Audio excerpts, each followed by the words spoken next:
ทยุให้แก้วหมุนขึ้นได้แล้วฟังเสียงธรรมตื่นเถิดนะท่านตื่นกันเถิดนาแสงทองเริ่มจับขอบฟ้าเพื่อเหลืองนภาจากผาเย็นยามพบสุขเถิดคุณด้วยบุญที่เคยได้ทำเปิดวิทยุข่าวธรรมเปิดฟังเสียงธรรมน้อ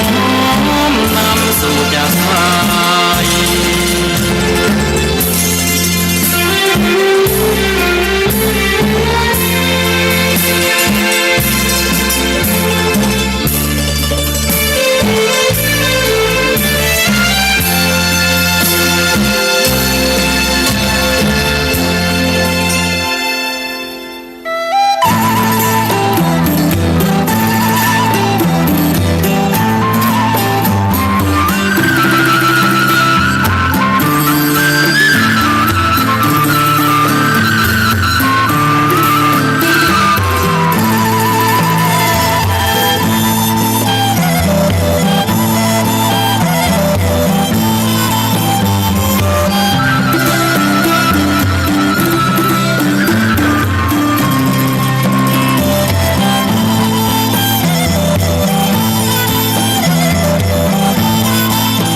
ขอนอบน้อมเอากุณพระแก้วเจ้าดังสามประการอันมีพระพุทธพระธรรมพระสงฆ์กุณพ่อกุณแม่กุณครูบาอาจารย์กุณศีลธรรมกรรมฐานจงมาปกห่มรักษาครูบาอาจารย์พระเจ้าประสงค์ทุกรูปปกห่มรักษาบ่ออกไม่ออกศรัทธาด้านสาธุชนคนดีผู้สนใจใฝ่ในธรรมทุกท่านขอถวายความเคารพแสดงความนับถือพระมหาเถระพระเถรานุเถระเจ้าคณะพระสังฆาธิการครูบาอาจารย์เจ้าที่เปิดวิทยุฟังอยู่ที่วัดที่ว่าเวลานี้เจริญพรศรัทธาญาติโยมท่านสาธุชนคนดีผู้สนใจใฝ่ในธรรมทุกท่านได้เวลาแล้วเนอได้เวลาแล้วถึงเวลาแล้วได้เวลาสำหรับการรับฟังธรรมะอันเป็นสาระประโยชน์ทางด้านพระพุทธศาสนาน้ำธรรมคำสอนขององค์สมเด็จพระชินวรสัมมาสัมพุทธเจ้าได้มาปะมาพบมามาเล่าสู่บรรดาพ่อแม่พี่น้องพ่อออกแม่ออกศรัทธาท่านสาธุชนคนดีทั้งหลายแล้วไผที่ยังบ่ลุกก็เกียมตัวลุกมาได้แล้วเนอเกียมตัวลุกมาได้แล้วหลับลุกเจ้ากินพักดังปายหลับลุกควายกินพักดังเกาลุกเจ้าได้หลายลุกควายได้น้อยหลับลุกเจ้าเป็นเจ้าตังหลายรับลูกควายปลาฮื้อลูกหลานเป็นหนี้เป็นข้าเนอตื่นมาอย่าเนอลุกมาอย่าเนอลุกเนอลุกเนอลุกลุกลุกลุกลุกตื่นตื่นตื่นตื่นตื่นตื่นได้แล้วลุกได้แล้วญาติโยมท่านทั้งหลาย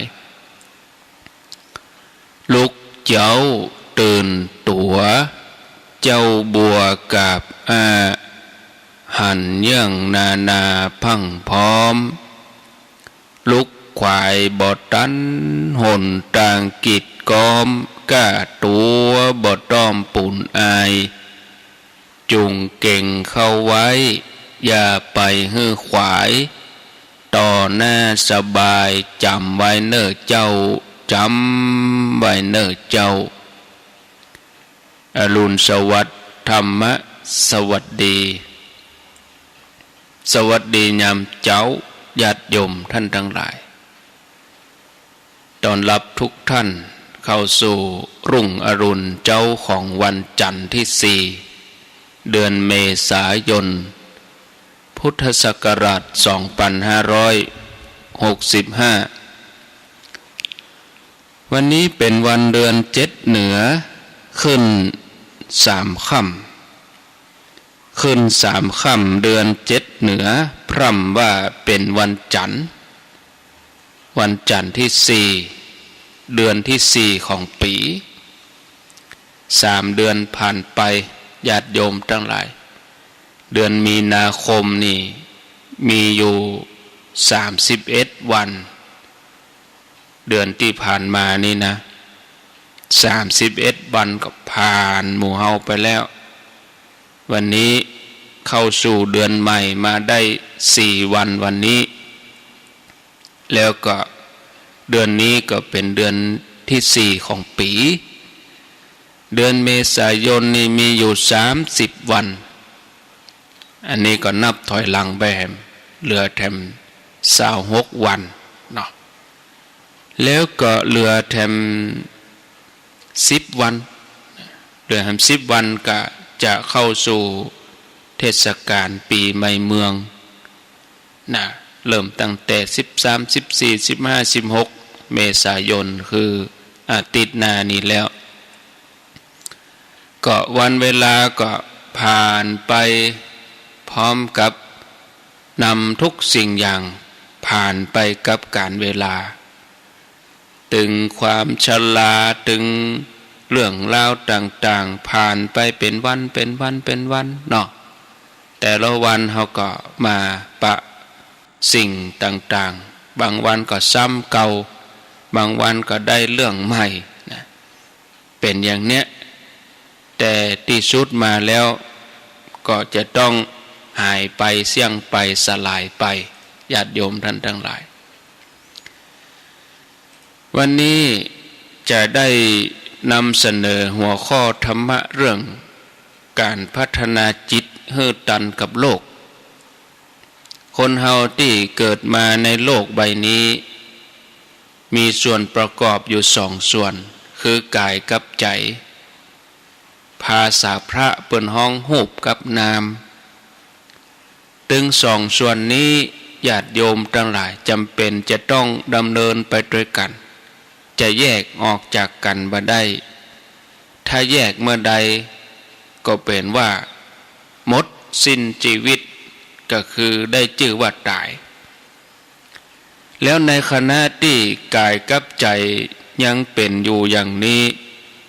ก็จะต้องได้รับการพัฒนาให้ดีขึ้นกายจะพัฒนาก็จะต้องฝึกออกกำลังต้องขยับใจจะพัฒนานั้นต้องสงบต้องเยือกเย็นไม่ใช่ปล่อยให้ไปตามธรรมชาติจะต้องมีการปรับปรุงต้องมีการบริหารเหมือนเฮาทั้งหลายตื่นมาเมื่อเจ้านี่ก็เป็นการพัฒนาถึงกายถึงใจกายลุกมาเมื่อเจ้าก็ได้รับความสดชื่นอากาศบริสุทธิ์เย็นสบายใจ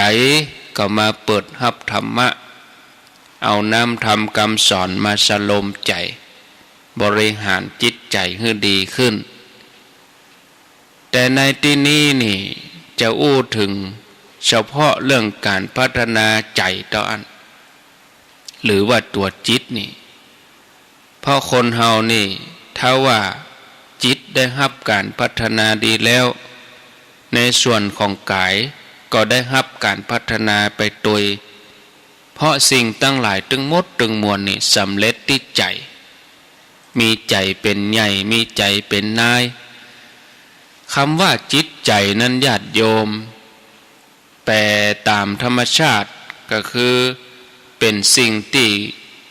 กึดอ่านอารมณ์ธรรมชาติที่หูอารมณ์สภาพที่นึกคิดคำว่าอารมณ์นี่แปลว่าเจตสิกธรรมเนี่ยในส่วนตึงดีในส่วนตึงบดีสิ่งที่ยึดเหนี่ยวไว้สิ่งที่น่วงไว้สิ่งที่ถูกหูแล้วก็สิ่งที่ถูกหับอันนั้นคือตัวอารมณ์ตามธรรมดาจิตใจของคนเฮานี่ก็จะตกไปสู่อารมณ์ฝ่ายต่ำอยู่เสมอเฮาจะต้องระมัดระวังแล้วก็พยายามยกจิตของเฮาขึ้นจากอารมณ์ฝ่ายต่ำสิ่งที่เข้ามาเย้ายวนจวนให้พอใจจิตของคนเฮานั้นนี่ญาติโยมท่านสาธุชนท่านผู้ฟังทั้งหลายเพียบเหมือนน้ำธรรมชาตินี่น้ำนี่มันก็จะไหลไปทางต่ำถ้าว่าบ่มีการปิดกั้นหรือว่าบ่มีการทดน้ำไว้บ่มีทางให้น้ำไหลญาติโยมทั้งหลายมันก็บ่ได้ขึ้นที่สูงจิตใจของคนเฮาก็เหมือนกันมันก็กึดไปตามกระแส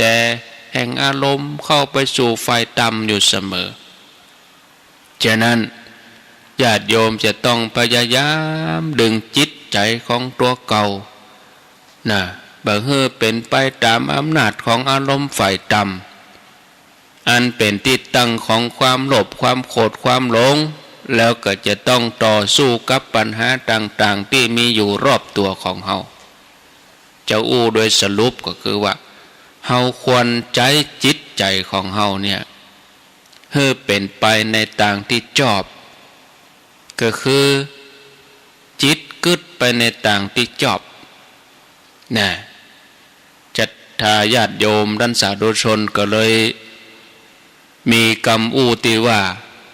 จิตมีเอาไว้ตรองสมองมีเอาไว้คิดชีวิตมีเอาไว้ต่อสู้ศัตรูมีเอาไว้เพิ่มกำลังใจเฮานั้นศรัทธาญาติโยมทบทวนแถมใหม่เนาะจิตมีเอาไว้ตรองไตรตรองนี่นะเอาไว้คิดไตรตรองสมองมีเอาไว้คิดชีวิตเอาไว้ต่อสู้ศัตรูเอาไว้เพิ่มกำลังหมายความว่าจะใดหมายความว่าคนเฮาจะเนี่ยอันยังอู้อันยังก็จะต้องไตรตรองพิจารณาเหียก่อนเพื่อมีสติกำหนดพิจารณาบ่ใจอู้สักแต่ว่าอู้นะบ่ใจว่าสักแต่ว่าทำไปอู้ไปใจสมองคิดวางแผนในการทำงานในการดำเนินงานตลอดจนถึงทำงานนั้นๆให้สำเร็จลุล่วงไปโดยดีนะใจชีวิตให้จ้างใจชีวิตให้เป็นคำว่าใจชีวิตให้เป็นในที่นี้คือเป็นประโยชน์ต่อตนเองต่อสังคมตลอดจนถึงประเทศชาติบ้านเมืองบ่ใจอยู่สักแต่ว่าหายใจขว้างไปบ่ได้หันอันยังเป็นสาระประโยชน์ก็ควรทำไปแสวงหาประโยชน์อันจะก่อให้เกิดความสุขความเจริญก็ถือเอาสิ่งนั้นมาเป็นสาระแก่นสารญาติโยมทั้งหลายคนเฮามันเฒ่าแก่ไปถึงวันแล้วอันยังที่มันบ่ใจสาระก็บ่ต้องเอามากวนอยู่ในหัวญาติโยมเนาะอันยังมันใจสาระก็สาระเหี้ยนะญาติโยมคนเฮาจะเนี่ยอันยังได้ก็ช่วงที่มีชีวิตอยู่ระยะเนาะในช่วงที่มีชีวิตอยู่ระยะในช่วงที่มีชีวิตเนี่ยเมื่อเฮาจากโลกนี้ไปแล้วเฮาก็บ่สามารถจะทำอันยังได้เลยกึดบ่ได้แต่ว่าบ่มีกายให้อยู่จิตตัวนั้นมันล่องลอยไปมันเป็นวิญญาณไปมันเป็นผีไปกึดบ่ได้มันหูจะอาศัยกายที่ไหน ไปทำงานญาติโยมคนตายบ่สามารถทำความดีหรือความชั่วอะไรอย่างได้เลยฉะนั้นในช่วงที่เขายังมีลมหายใจในช่วงที่เขายังมีชีวิตอยู่เนี่ยเขาก็ควรจะทำสร้างสรรค์ความดีให้ชีวิตเขาเป็นสาระเหี่ยพ้องนะ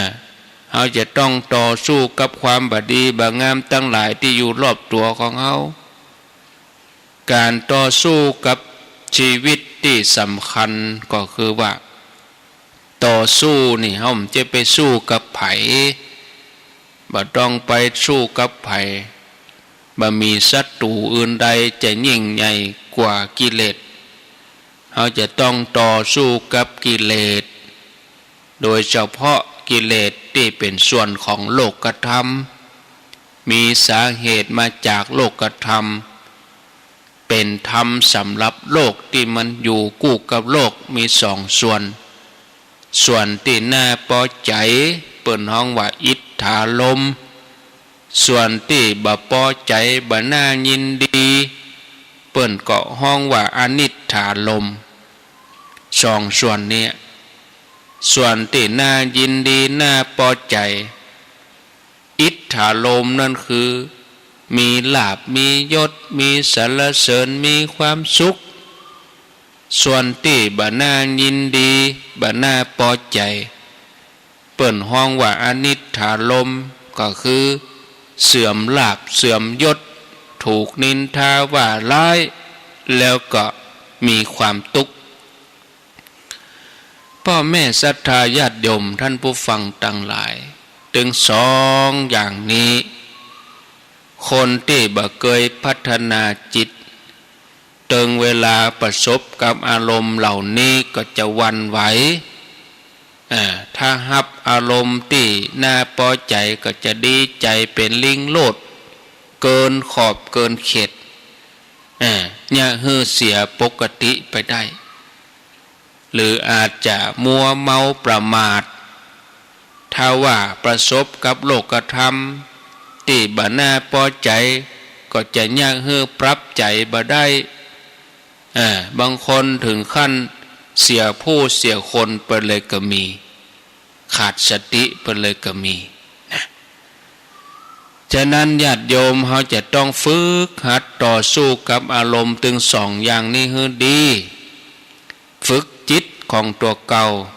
ให้ลดความเครียดเหียตั้งแต่บัดเดี๋ยวนี้ไปเปรียบเหมือนนักกีฬานะนักกีฬานี่อย่างนักมวยอีกเนาะเพิ่นจะต้องฝึกซ้อมหรอเตรียมพร้อมตลอดถึงเวลาขึ้นเวทีเข้าการแข่งขันเนาะก็จะมีความองอาจสามารถเข้าสู่เวทีต่อสู้ได้สมศักดิ์ศรีฉะนั้นคนเฮาก็เหมือนกันจิตใจก็เหมือนกันต้องฝึกเนาะต้องฝึกที่จะต่อสู้กับกิเลสในส่วนที่เป็นโลกธรรมตัวนี้ให้ดีต้องฝึกจิตใจของตัวเก่าบ่ให้หวั่นไหวไปตามโลกธรรมเมื่อถึงเวลาประสบกับโลกธรรมแล้วเฮาก็จะสามารถอยู่เหนือยกจิตของเฮาอยู่เหนือแล้วก็ก้มพอลงมาว่ามันเป็นอย่างอันรู้มันเป็นอย่างอีรู้มันเป็นอย่างอันแต่รู้นี่เนี่ยเฮาก็จะได้พิจารณาหันความเป็นจริงและเฮาก็ทำใจได้บ่ไปยินดียินให้จนเกินไปเมื่อประสบกับสิ่งที่เป็นอารมณ์พอใจแล้วก็บ่พอใจแล้วเฮาก็บ่ต้องไปเสียใจนักลำไปกับสิ่งที่เฮาเปิ้งใจอันนี้ก็เพราะว่าเฮาเคยได้ต่อสู้มาแล้วเป็นประสบการณ์อย่างดีมาแล้วญาติโยมท่านสาธุชนบางทีก็อยู่ในกลุ่มของผู้สูงอายุอยู่ในกลุ่มของผู้ที่เป็นมีฐานะเป็นผู้นำพระสงฆ์ครูบาอาจารย์เนี่ยเปิ้นจะพร่ำสอนอยู่เป็นประจำว่า บดีไปโลภไปโกรธไปหลงเน้อเพราะความโลภความโกรธความหลงนี่เป็นสิ่งที่บดีควรจะละมันเหี่ยความจริงแล้วเนี่ยญาติโยมกิเลสไผๆก็ฮู้ว่ามันบดีเนี่ยสำหรับคนที่เคยฝึกหัดต่อสู้กับกิเลสหมู่นี้เนาะก็ว่าเคยฝึกหัดพิจารณาหันสภาพของโลกธรรมอย่างอี้มาแล้วเปิ้นก็พอจะทำได้แต่สำหรับคนที่บ่เคยต่อสู้บ่เคยฝึกหัดบ่เคยปฏิบัติเพื่อจะละสิ่งหมู่นี้มันก็ทำได้ยากบางทีเพียงแต่อู้บ่ได้โอ้บ่เกิดอย่างแล้วเนี่ยตึมได้กึดอย่างแล้วเพื่อถึงเวลาจะนอนเป็นคำกึดมันอย่างอีมันสระบ่ได้วางบ่ได้นะญาติโยมทั้งหลายโอ้บางทีถึงขั้นประสบด้วยตัวเองแต่แล้วเนี่ยมันก็ยากเลยทีเดียวนะเรื่องของความโกรธเรื่องความฉุนเฉียวต่างๆรวมแล้วตัวนี้เปิ่นห้องว่าโทสะอีโลเนาะโทสะนี่มันเป็นสิ่งที่ละยากบางคนก็โกรธง่ายหายไวบางคนก็โกรธง่ายหายจ้าอุบายแก้ความโกรธนี่เฮาก็ต้องเอาแนวของวิสุทธิมรรคปรากฏในคัมภีร์วิสุทธิมรรคเนี่ยวิธีแก้ความโกรธนี่แก้อย่างใดก็แก้ตามคัมภีร์วิสุทธิมรรคปรากฏว่าอย่างนี้ถ้าระงับความโกรธบ่ได้ก็ให้ใจสติพิจารณาโดยให้ใจสติยับยั้งความคิดมีกรรมโอว่าถ้าโกรธนักก็ให้นับ1 ถึง 100ถ้าโกรธน้อยก็นับ1 ถึง 10หมายความว่าให้ใจสติพิจารณาถึงความโกรธว่าเป็นสิ่งที่บดีนะบ่ได้ทำประโยชน์ให้กับไผความโกรธนี่บอกว่าจะเป็นตัวผู้โกรธเองหรือว่าผู้ที่เฮาไปโกรธเปิ้นนะจนกว่าความโกรธนั้นจะเบาบางทุเลาเบาบางเนี่ยถ้ายังบ่ระงับเตื้อเนี่ยกึดก็ยังโกรธอยู่แถมก็พิจารณามีหลักอยู่ตามคัมภีร์วิสุทธิมรรคนี่เปิ้นมีหลักอยู่10 ข้อด้วยกันญาติโยมทั้งหลายปฏิบัติอย่างใด10 ข้อนี้ 1. ถ้าศัตรูทำความทุกข์ให้กับเฮานะคือร่างกายของเฮาก็ดีเฮาปรารถนาจะทำทุกข์ไว้ในใจของเฮาซึ่งพิจารณาไว้ว่าบ่ใช่ร่างกายของเฮาแล้ว 2. เมื่อตอนฝึกปฏิบัติเฮายังละพ่อแม่ซึ่งเปิ้นมีอุปการะคุณต่อเฮาออกมาได้แล้วเนี่ยหยังเฮาถึงจะละความโกรธบ่ได้อันเป็นศัตรูแห่งความเสียหายใหญ่หลวง 3. ถ้าเฮาพอใจที่จะมีความโกรธตัวโกรธนี่เป็นตัวหากเก้า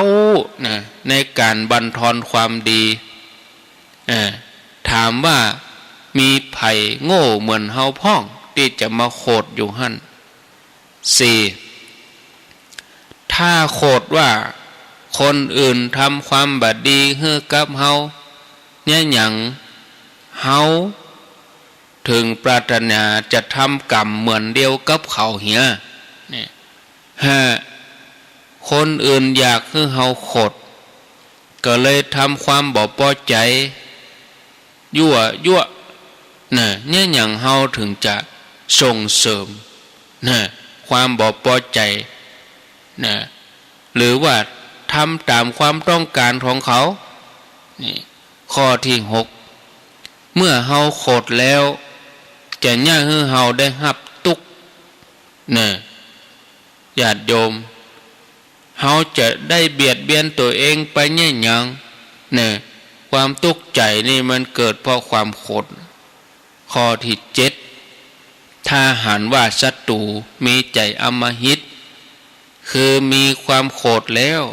เหตุใดเฮาถึงไปเฮียนแบบเขาข้อที่8ศัตรูอาศัยความโกรธของเฮาเนี่ยฮือเฮาบ่พอใจได้ฮือเฮาตัดความโกรธนั่นฮือได้เฮาจะมาเดือดร้อนในฐานะอันบ่สมควรที่จะเดือดร้อนไปเนี่ยอย่างอันที่9ศัตรูทำสิ่งบ่พอใจฮือกับเฮาด้วยขันเราใดขันเหล่านั้นดับไปแล้วความโกรธนี่เป็นสังขารขันฝ่ายชั่วเพราะว่าทำตั้งหลายเป็นไปชั่วขณะแล้วทีนี้เฮาจะมาโกรธเนี่ยอย่างข้อที่10ศัตรูทำความทุกข์ให้แก่ผู้ใดหากบ่มีผู้นั้นเสียแล้วศัตรูก็จะทำความทุกข์ให้ไผได้ตัวเฮานี่เป็นเหตุของทุกข์เมื่อเป็นอย่างนี้เนี่ยยังเฮาถึงจะไปโกรธแถมเนี่ยศรัทธาญาติโยมถ้าเฮาพิจารณาตามหลักที่ปรากฏในคัมภีร์วิสุทธิมรรคอย่างนี้แล้วยังมาหายเตื้อเฮาก็ควรพิจารณาให้หันว่าตัวเก่ากับคนอื่นมีกรรมเป็นของตนต่อไปต่างคนก็ต่างมีกรรมต่อไปก็ทุกข์ต่อไปเอาเนาะแล้วก็ให้พิจารณาในฝ่ายตัวเองก่อนว่าเฮาโกรธเขาแล้วเฮาจะเนี่ยอะไรอย่างกรรมอันเป็นโทสะนี่เป็นเหตุมันจะทำความเสื่อมมาสู่เฮาเองเพราะว่าเฮาเป็นผู้มีกรรมเป็นของตนเป็นผู้ได้รับมรดกของกรรมเป็นผู้มีกรรมเป็นกำเนิดมีกรรมเป็นเผ่าพันธุ์มีกรรมเป็นที่อาศัยเฮาทำกรรมอันใดไว้ก็จะได้รับผลของกรรมนั้นญาติโยมกรรมคือความโกรธนี่บ่สามารถจะให้เฮาได้สำเร็จทำบ่สามารถจะเลื่อนชั้นจิตใจของเฮาขึ้นได้นะ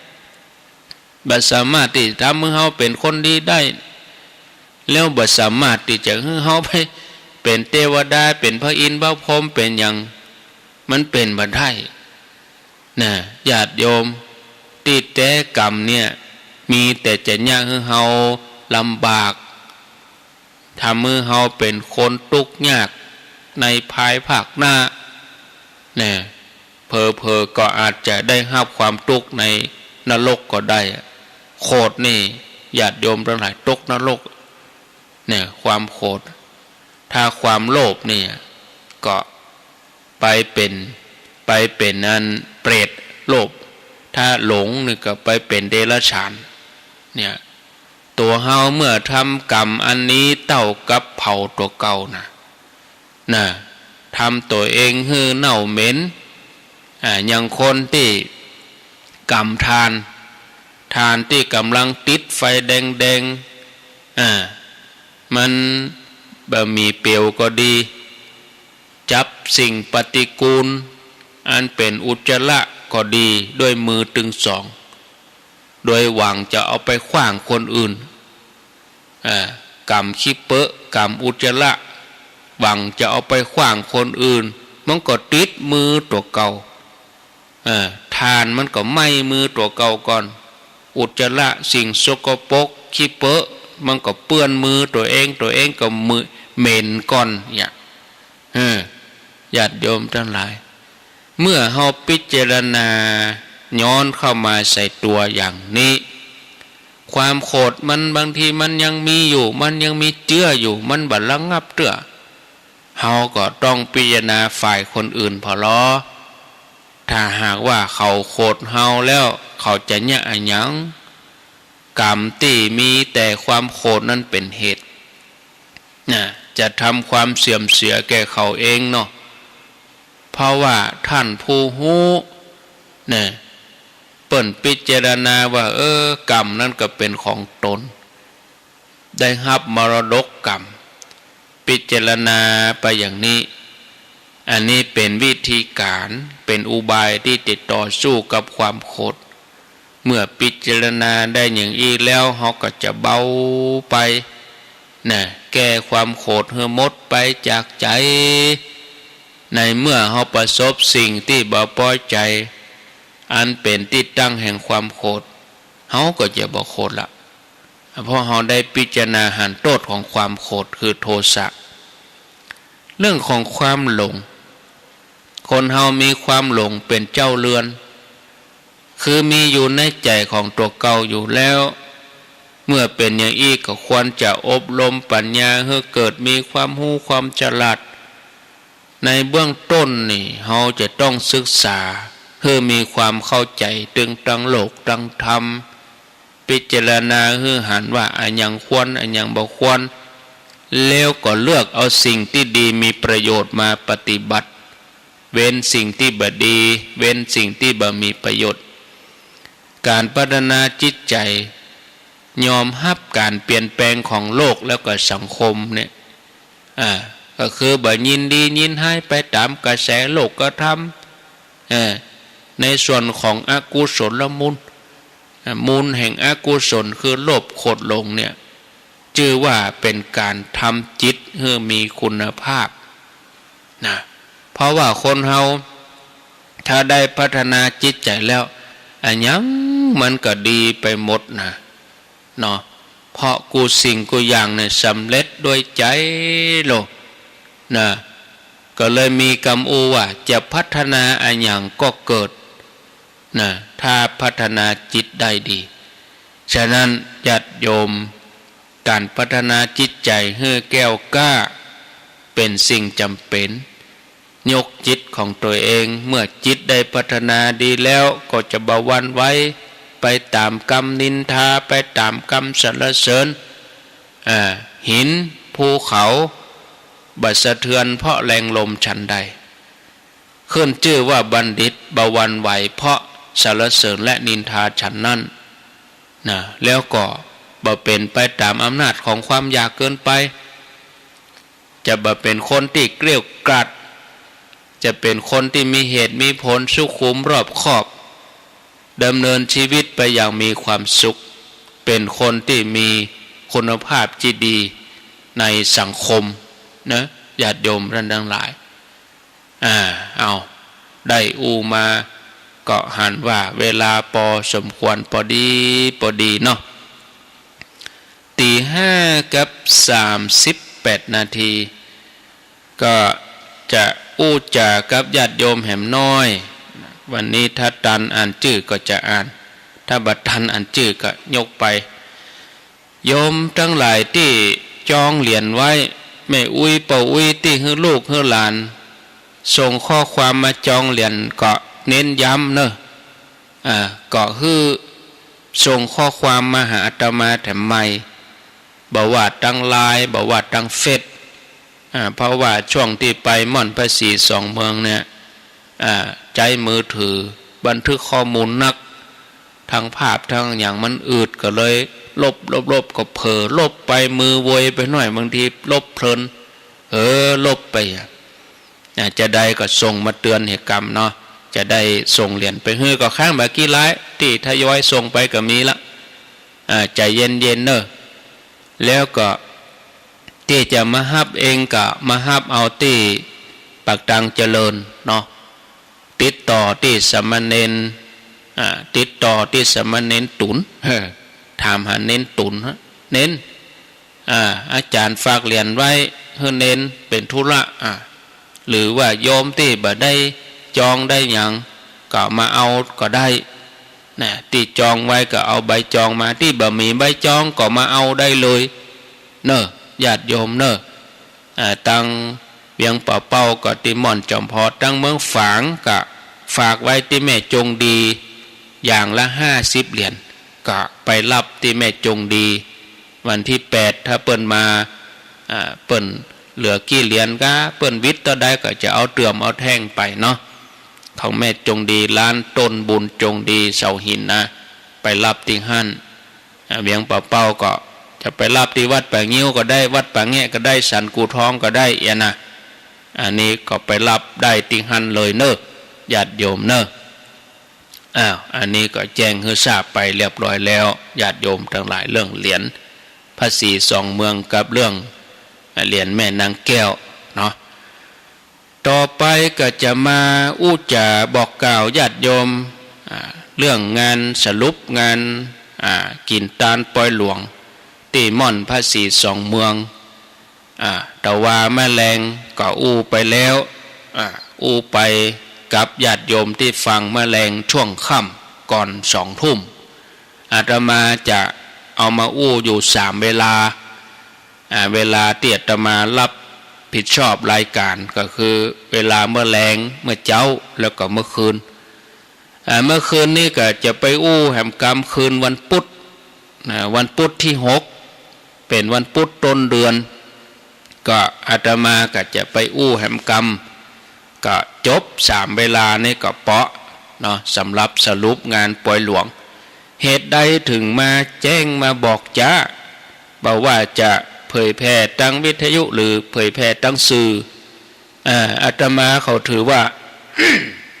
ข้อความก็ดีเอกสารก็ดีตราบใดที่ยังแบบผ่านการประชุม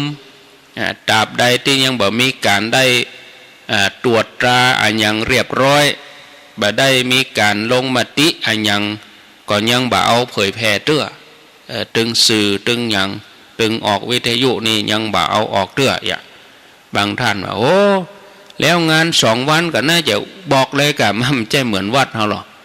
วัดเฮานี่มันวิยาวัจกรคนกรรมการบักกี้คนรู้เจ้าหลวงเนี่ยก็จบอูกแล้วก็แล้วแต่อันนี้มันคนตึงเมืองเฮาก็ต้องละเอียดน้อยเรียบร้อยบ่คือมันได้บ่สบายใจตึงตัวเก่าตึงไผหลายๆคนคือมันแจ้งต่อไฟใส่ต่อน้ำเพื่อความสบายใจทำอันหยังคือมันดีมันก็ตึงดีเนาะก็บ่ใจมีกับอาตมาเพราะว่าอาตมาเป็นเพียงส่วนหนึ่งของเปิ้นต่ออันยังมีครูบาอาจารย์คณะทำงานแถมหลายตนที่เปิ้นรับผิดชอบแต่ว่าเปิ้นบ่มีโอกาสได้มาอู้เหมือนอาตมานี่จัดรายการก็มีโอกาสได้อู้ได้มีเวลาสื่อสารถึงญาติโยมนักน้อยเพิ่นก็เลยยกเฮืออาตมาให้สื่อสารไปยังญาติโยมทำความเข้าใจกันอย่างนี้ตราบใดที่เอกสารหรือว่ามติบ่ผ่านประชุมก็บ่สามารถที่จะเอามาเผยแพร่ได้ซึ่งประเด็นนี้ก็เอกสารก็ดีอันอย่างต่างๆก็ดีได้รับผ่านการประชุม2 ครั้งนะครั้งแรกก็เมื่อวันที่26มีนาอันนี้คณะทำงานกลุ่มน้อยประมาณ10 กว่ารูป10 กว่าท่านได้อู้กันแล้วก็จัดทำเอกสารแก้ไขตรงไหนจะพิจารณาร่วมกันแล้วก็เอาเข้าสู่การประชุมใหญ่ในคณะสงฆ์อำเภอเวียงป่าเป้าก็ประชุมไปแล้วเมื่อวันที่2วันเสาร์ที่2ก็ผ่านมาแค่2 วันอาตมาก็แจ้งเลยทันทีวันนี้วันที่4แต่ว่าก็แจ้งไปแล้วเมื่อแรงเมื่อเจ้านี้ก็จะแจ้งแหมแล้วก็จะแจ้งเมื่อคืนแหมก็พอละเพราะว่ากลุ่มผู้ฟังเป้าหมายคนฟังนี่มันต่างกันหรอคนฟังมาแรงก็แหมแรงคนฟังมาเจ้าก็แหมเจ้าคนฟังเมื่อคืนก็แหมกลุ่มบางคนก็ฟังถึง3 เวลาถ้าคนที่ฟังถึง3 เวลานี่ก็ต้องขออภัยอาจจะได้ฟังถึง3 เตื้อก็ขออภัยอาตมาก็เจอว่าเป็นคนฟังกลุ่มใหม่มีนะกลุ่มใหม่ที่บางทีเปิ้นบ่ได้ฟังมาแรงเปิ้นก็ได้ฟังมาเจ้าบางคนมาเจ้าลูกบ่ตันฟังเมื่อคืนม่วนดีมันเป็นอย่างนี้หรอเนาะก็เลยเป็นที่มาของการได้นำแจ้งญาติโยมเนาะก็จะสรุปไปว่าการได้ทำมาเนี่ยญาติโยมทั้งหลายที่ม่อนพระศรีสองเมืองเริ่มต้นเดือนกันยาปี63นะที่เขาเริ่มกันจริงๆปี63เริ่มที่จะก่อร่างสร้างแปลงเริ่มขนดินขนหยังกันนี่นะถ้าเขาจะนับเวลาก็2 ปีเนี่ยเพราะว่าปลายปี63เนาะ กันยาตุลาพฤศจิกาธันวาก็4 เดือนปี63แล้วก็มาปี65นี่เขาก็ได้กินตาลปอยหลวงในเดือนมกราที่ผ่านมานี่ก็ตีเป็น2 ปีเนาะญาติโยมทั้งหลายก็ได้ยินความเคลื่อนไหวไปตลอดทำตลอดนะญาติโยมก็สรุปแล้วเรื่องการก่อสร้างถาวรวัตถุที่ม่อนพระศรีสองเมืองนี่มีอยู่3 รายการที่1ก็คือสร้างศาลาพระเจ้าศรีสองเมืองประดิษฐานพระศรีสองเมืองขนาดความกว้าง 13.70 เมตร13 เมตร 70 เซนคูณ4 ด้านนะก็คือว่าเป็นสี่เหลี่ยมจัตุรัสที่เพิ่มเติมปีกออกไปนี่เขาก็บ่ได้นับอ่ะเพราะว่าเพิ่มปีกออกไปเพิ่มตั้งหลังแถมนี่นะห้องเก็บของอย่างเขาก็รวมหมดอ่ะตัวศาลานี่สิ้นทุนทรัพย์ไป1,201,415 บาท 50 สตางค์ส่วนพระธาตุเจ้าเจดีย์โดยสุเทพโดยตุง2 องค์ตึงชัดตึงสัพพโทนตึงอันยังต่างๆหมดเลยไฟส่องพระธาตุตัวอันยังตัวอีนะญาติโยมรวมไปจนถึงกล้องวงจรปิดอันยังมูนี่นะที่เกี่ยวข้องกับพระธาตุเจดีย์ตึง3 องค์นั้นเจดีย์ก็กว้างเพิ่นอยู่ 4.50 4 เมตร 50 เซนกว้าง12 เมตร 50 เซนสูง13 เมตร 90 เซนอันนี้กว้างคูณยาวคูณสูงกว้างยาวสูงเจดีย์ถึง3 องค์ก็สิ้นทุนทรัพย์ไปอยู่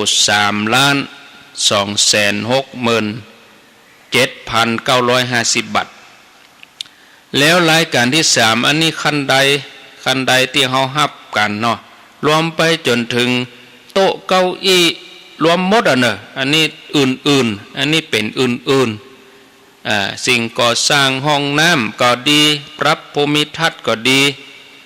เอาต่อมาถมเอาดินมาถมเพื่อมีที่จอดรถกว้างขวางแบ่งเป็นช่อ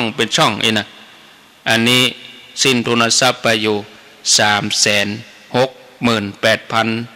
368,382 บาทรวมถึง3 รายการนี้ที่ว่ามานี้2 ปีนี้ก็ได้สร้างได้ทำไปที่ม่อนพระศรีสองเมืองนั้น4,837,747 บาท 50 สตางค์เนาะต่อไปก็จะมาแจ้งเรื่องปอยหลวงนี่ปอยหลวงเรียบร้อยแล้วเนาะก็ตึงหัววัดตึงศรัทธามาทานที่เปิ้นโอนเข้าธนาคารนี่ก็มีอยู่ 71,519 บาท 46 สตางค์แล้วก็ปัจจัยที่เหลือจากงานปอยหลวงเนาะหักกะจ่ายอันยังต่างๆถวายพระสงฆ์อันยังหมดตานหัววัดหมดสมโพธิ2 คืนแล้วก็ตานเมื่อวันที่19หันแถมอันนี้หักเรียบร้อยหมดแล้วกะจ่ายหักหมดแล้วก็เหลือปัจจัยจากการจัดงานปอยหลวง 452,291 บาทรวมปัจจัยที่เหลือจากปอยหลวงจำนวน 523,810 บาท 46 สตางค์อันนี้เฉพาะปอยหลวงต่อไปเรื่องเหรียญปูจาเหรียญตึงโมดนะญาติโยมนะที่ญาติโยมจองกะปูจาหน้างานกะอีนะ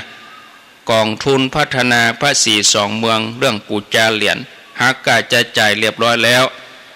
หักกะจะจ่ายแล้วก็เหลือปัจจัยปูจาเหรียญอยู่ 9,6,603 บาทก็เอามารวมกับยอดปอยหลวงตะกี้ 523,810 บาท 46 สตางค์รวมกับปัจจัยเรื่องเหรียญ 9,6,603 บาทนี้ก็ได้ประชุมกันวันที่2ที่ผ่านมาคณะทำงานครูบาอาจารย์ตึงหมดนี่ก็ได้มอบปัจจัยตึงหมดเนี่ยตึง2 รายการเนี่ยรวมแล้ว 1,433,413 บาท 46 สตางค์เนี่ยก็เอามอบเพื่อคณะสงฆ์อำเภอเวียงป่าเป้าทุกบาททุกสตางค์ตึงยอดในบัญชีตึงเหลือจากเหรียญตึงเหลือจากป่วยหลวงก็ยกถวายท่ามกลางระหว่างสงฆ์คณะสงฆ์อำเภอเวียงป่าเป้ารับทราบทั้งหมดเมื่อวันที่2ที่วัดป่างิ้วก็นำอู้จาเฮือศรัทธาญาติโยมโดยสรุปตัวอีก็สาธุอนุโมทนาพร้อมกันนะตัวนี้จะเอาไปอย่างแถมเนี่ยบางท่านเขาก็ฝากไว้เวลาจะซ่อมจะแปลงแล้วแถมอันหนึ่งก็ยังมีที่จะทำแหมนักอยู่ก็โครงการต่อไปก็คือรอหูปเหมือนของพระเถระถึง2เนาะรอหูปเหมือนฮือเปิ้นเหียก็อาจจะปิดทองปิดอย่างฮือเปิ้นเพราะว่าพระเจ้าสีสองเมืองก็ปิดทองไปแล้วครูบาอาจารย์ถึง2พันเจ้าคุณถึง2พระเทพวิสุทธิคุณก็รอหูปเหมือนฮือเปิ้นเหียแล้วก็ท่านเจ้าคุณอาจารย์ทรัพย์นรินทร์โทก็รอหูปเหมือนเสมือนองค์จริงอันนี้ก็ทางคณะสงฆ์เพิ่นก็มีมติตกลงหันชอบในการรอส่วนจะปิดทองนี่ย่ำอู้กันเตื้อก็เดี๋ยวรอได้มาก่อนได้องค์รูปเหมือนมาก็ก่อยมาอู้จากันแถมกรรมอันนี้เรื่องรอหูปเหมือนต่อไปก็จะทำแผ่นศิลาจารึกเนาะแผ่นศิลาจารึกที่เป็นหินเอาไว้ยั่งยืนตลอดกาลนานประวัติแม่นางแก้วก็ดีประวัติม่อนพระศรีสองเมืองประวัติการสร้างไผมาแปลงมาสร้างญาติโยมไผมาร่วมกันยังได้เท้าความมาตั้งแต่เริ่มปี2519 2520เท้าความมาจนจบ2565ก็จะจารึกไว้ในแผ่นศิลาจารึกแล้วก็จะมีแผ่นทองเหลืองตีกัดสีอันนั้นเอาไว้ในห่มอาจจะเป็นแผ่นสแตนเลสก็แผ่นทองเหลืองก็ย่ำได้อู้ครูบาอาจารย์เตื้ออันนั้นก็จะเป็นประวัติของพระเถระถึง2เจ้าคุณถึง2นี่ประวัติเปิ่นอย่างใดเกิดมาใดอุปสมบทมาใดแล้วเกี่ยวข้องอย่างกับม่อนพระศรีสองเมืองนี้ถึงวันนี้คนขึ้นไปกับบ่ฮู้ที่มาที่ไปเนาะประวัติเป็นใดแล้วก็จะทำแผ่นพับแผ่นพับก็คือกระดาษที่มันพกง่ายๆเปิดไปเปิดมาจะหันรูปหันอย่างประวัติอย่างแล้วก็ปิ้นไปปิ้นมาก็คือข้อความจากศิลาจารึกนะเอาใส่ในแผ่นพับเขาบางคน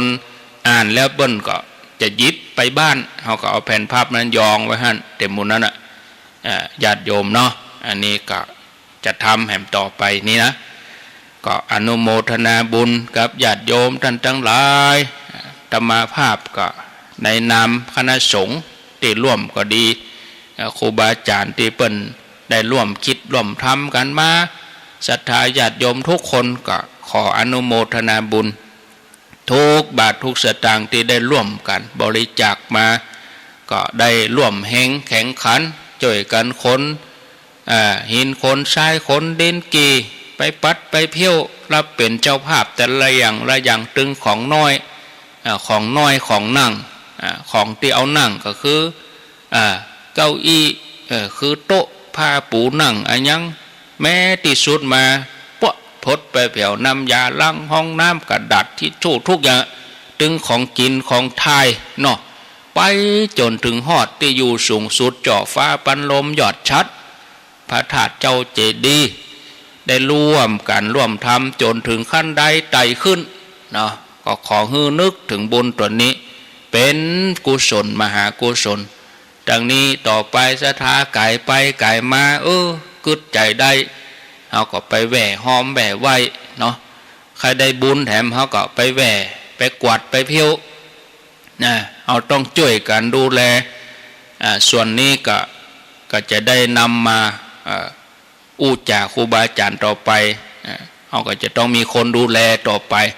แต่ญาติโยมใครได้บุญเขาก็ไปที่หั่นก็มีหลายท่านนะ ไปแหว่แอวไปกวดไปเพียวกึดใจหอดงานคนหยับหยับประเด็นนี้เป่งลึงมอง เป็นธรรมดาอันนี้จังทุกขังอนัตตาแล้วก็วันที่10นี่ก็จะไปร่วมกันแถมกรรมพระสงฆ์องค์เนรศรัทธาไผ่ว่างก็ไปวันอาทิตย์ที่10นี่เขาจะไปเก็บครัวจะไปเพียวไปอย่างขั้งสุดท้ายเก็บรายละเอียดเพราะว่ายังมีอันอย่างบางอย่างที่บ่เรียบร้อยก็หมู่เฮานะเอาไปกินไปขว้างเนาะขวดกระทิงแดงขวดดิบโพขวดสปอนเซอร์ขยะโฟมถุงบางอย่างเอาก็จะต้องเก็บเพื่อเรียบร้อยแล้วก็เอาธรรมชาติกลับคืนเหมือนเดิมเป็นเศษไม้เศษยังที่สลาที่ช่างเปิ้นเนี่ยแล้วมดเขาจะได้เพียวมดเนาะดินกีกะเศษหินเศษทรายเก่าๆเขาก็ได้เคลียได้ถุยคือมันเรียบมันเปียงอันที่มันเป็นบางงามผ้าเต็นผ้าอย่างบางงามเขาได้เตได้เพียวจัดภูมิทัศน์ฮือดีนะญาติโยมก็วันที่10นี่ก็จะไปรวมกันได้พัฒนาแถมกรรมเป็นครั้งสุดท้ายจากนั้นไปก็ปล่อยไปให้สภาพคืนสู่ธรรมชาติเหมือนเดิมแหมกรรมก็พวกเดือน10แหมค่ำวันที่เปิ้นจะ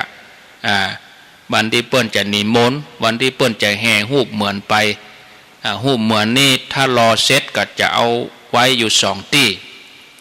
ฮูปเหมือนของพระเดชพระคุณท่านเจ้าคุณอาจารย์ทรัพย์ก็เอาไปไว้ที่วัดป่างิ้วส่วนฮูปเหมือนของพระเดชพระคุณพระเทพวิสุทธิคุณก็จะเอาไปไว้ที่วัดพระธาตุดอยสะเก็ดจัดงานแต่ละอำเภอก็จัดสมโพธิแต่ละอำเภอจะกำหนดยังได้ก็ตามใจแต่ละอำเภอถึงเวลาวันที่14กรกฎาคม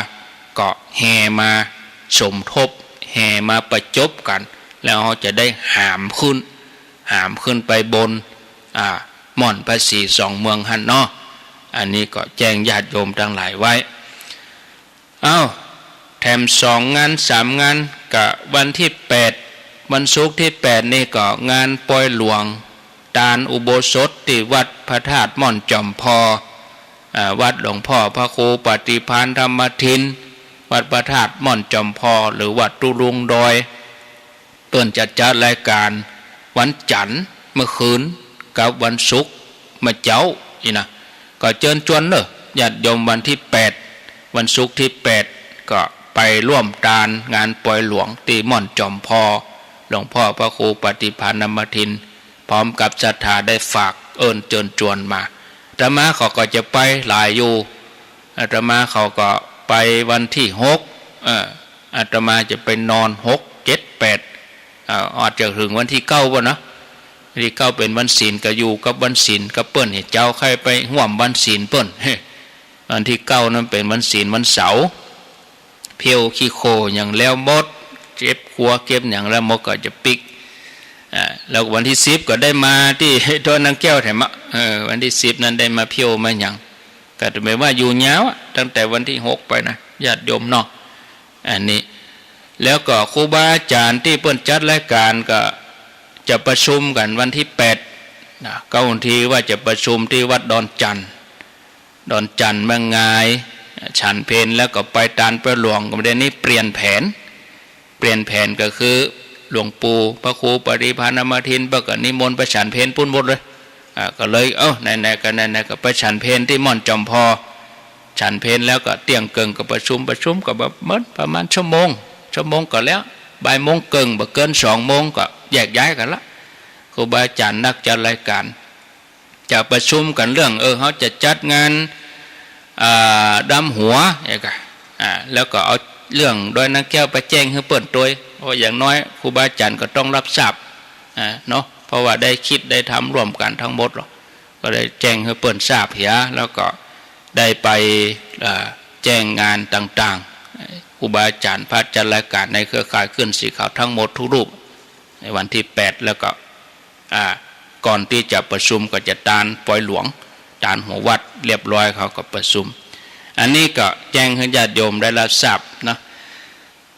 12 เมษายนก็ยกยอดชัดเจดีย์ที่วัดสันกู่ทองนะครูบา40,000 12 เมษายนมีอยู่3 งาน อาตมาก็แยกล่างบ่ได้ก็ ไม่ได้ไปอาตมาจะติดอยู่2 งานตั้งเพครูบาอาจารย์หลายตนด้วย12 เมษายนก็งานวันกตัญญูหลวงปู่ครูบาอินโทวัดไม้หนองหอยฉันเพลแล้วก็12 เมษายนนั่นก็งานวางศิลาฤกษ์สร้างศาลาการประเรียนวัดกูขี้เล็กล้างตำบลตาตุ้มอำเภอป่าสังจังหวัดลำพูนซึ่งก็ตั้งอยู่ในเขตติดบ้านกลาง2 แควดอยหล่อไปนะเปิ่นห้องว่าบ้านห้วยทงบ้านห้วยทงแต่ว่าโดยนิตินัยนี่เป็นตำบลตาตุ้มแต่พฤตินัยนี่เป็นดอยหล่อเนาะญาติโยมทั้งหลายเอาละเวลาหมดละล่ำลาไปก่อนโชคดีมีใจอายุวันโนสุขังปลัง